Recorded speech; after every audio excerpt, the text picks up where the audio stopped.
দ্বিতীয় সপ্তাহ এখন শুরু হলো মাত্র। দেখা যাচ্ছে দ্বিতীয় সপ্তাহ আরও ভালো যাচ্ছে আগের চাইতে। ওয়ার্ড অফ মাউথে গ্রো করছে অডিয়েন্স, আর সবার পজিটিভ রিভিউ শুনে আরও অডিয়েন্স আসছে, ভালো লাগছে আলহামদুলিল্লাহ। সিনেপ্লেক্সের বাইরেও তো আছে, আপনি মনে হয় জানেন না। সিনেপ্লেক্সের বাইরে অনেক সিঙ্গেল স্ক্রিনেও চলছে, এক্স্যাক্টলি কয়টাতে আমি ঠিক জানি না, বাট চলছে। সিনটা বলে দিলে তো আসলে হবে না, সিনটা দেখার জন্য টুইস্ট কি বলে দেয় সিনেমার, এটা হয় নাকি? বাট ডেফিনেটলি এমন কিছু আছে যেটা দর্শক হলে স্ক্রিনে বড় স্ক্রিনে দেখে আসলে সেই ফিলটা পাবে, এরকম একটি দৃশ্য আছে এবং সেই দৃশ্যটা আমার সবচাইতে ফেভারেট, আমার খুবই পছন্দের। এবং ওই দৃশ্যে আসলে অভিনয় করতে সবার অনেক বেশি কষ্ট হয়েছে। কোন দৃশ্যের কথা আমি বলতে চাচ্ছি না, তবে যদি ছোট্ট একটা হিন্ট দিতে হয় তাহলে এক অক্ষরে বলবো আগুন, আর কিছু বলবো না, আগুন। হ্যাঁ, এখন এই মুহূর্তে এক সপ্তাহ হলো একটা সিনেমা রিলিজ হয়েছে, এক সপ্তাহের মধ্যে আসলে সেকেন্ড সিনেমা নিয়ে কি ভাববো, কোনো কিছু ভাবছি না এই মুহূর্তে। ডিফারেন্ট জনরাতে কাজ করতে চাই, ভালো ভালো গল্প নিয়ে আসতে চাই, ভালো চরিত্রে কাজ করতে চাই, দেখা যাক কি হয়। মুভিটা আসলে আমি শুটিং করেছি প্রিয় মালতীরও আরও অনেক আগে, এবং সেটা কমপ্লিটও হয়ে গিয়েছে। টরন্টো ইন্টারন্যাশনাল ফিল্ম ফেস্টিভ্যালে সেটা ওয়ার্ল্ড প্রিমিয়ার হয়ে গেছে এই সেপ্টেম্বর মাসে, এই বছরের চলতি বছরে। আমরা আশা করছি এটা আগামী বছর রিলিজ দিতে পারবো। ভালো লাগছিল, এত বড় একজন অভিনেতার সাথে দেখা হয়েছে এবং আরও অনেকের সাথে দেখা হয়েছে, কথা বলার সুযোগ হয়েছে, তাদের জীবনের গল্পগুলো শুনতে পেরেছি খুব কাছ থেকে, খুব ভালো লেগেছে।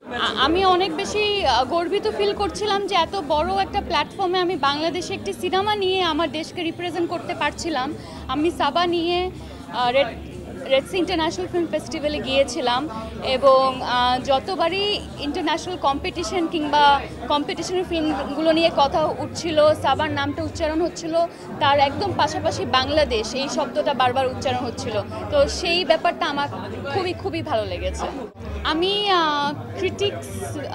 ক্রিটিক্স ওটিটি বেস্ট অ্যাক্টর হিসাবে, ফিমেল অ্যাক্টর হিসাবে অ্যাওয়ার্ড পেয়েছি। আমার কাজ আমি কি তুমি জন্য, যেটা আইস্ক্রিনে গিয়েছিল, ডিরেক্টেড বাই ভিকি জায়েদ ভাইয়া, আমার সাথে শ্যামল ভাই ছিলেন, আরও অনেকেই ছিলেন। ওটার জন্য আমি অ্যাওয়ার্ড পেয়েছি। জুরি বোর্ডকে অনেক ধন্যবাদ জানাতে চাই। এইটা যে কেন ভাইরাল হলো, আমি আসলে আমার সিটটা অনেক সামনে ছিল এবং খুবই গুরুত্বপূর্ণ একটি সিন চলছিল, আমি সবার সামনে দিয়ে হেঁটে আসলে আমার সিট পর্যন্ত যেতে চাই না, এজন্য অল্প কিছুক্ষণের জন্যই ওখানে বসছিলাম। এখন মনে হচ্ছে বসে একটু ভুলই করে ফেললাম। আমি বসে ওয়েট করছিলাম যে এই সিনটা শেষ হোক, তারপর আমি আমার সিটটা খুঁজে সামনের দিকে যাব। দর্শককে ডিস্টার্ব না করার জন্য আসলে ওখানে অল্প কিছুক্ষণের জন্য বসা ছিল। দেখলাম কে যেন ওই ছবিটা ক্লিক করেই সোশ্যাল মিডিয়াতে দিয়ে দিয়েছে। বাট ডেফিনেটলি অনেক ভালো লাগছিল নিজের সিনেমা। ওই দিন আমি একদম প্রথম বাংলাদেশের স্ক্রিনে দেখছিলাম, সো ডেফিনেটলি একটু অন্যরকম অনুভূতি ছিল। ভালো গল্প পেলে অবশ্যই করবো, কেন করবো না, ভালো গল্প পেলে করবো। ভালো গল্প হলে কোনো প্রবলেম নেই, আমি সবসময় ভালো গল্পের সাথে থাকতে চাই, ভালো ডিরেক্টর থাকবে, এবং আমার চরিত্রটা খুবই ইম্পর্ট্যান্ট। আমি কি করছি সেটার কোনো মিনিং আছে কি না সেটাও খুবই জরুরি। গল্পটা কতটুকু ইম্প্যাক্টফুল, গল্পের মধ্যে পাওয়ার আছে কি না সেই ব্যাপারগুলোও খুবই ইম্পর্ট্যান্ট। সো ভালো গল্প হলে আমি যে কোনো গল্পের সাথে আছি।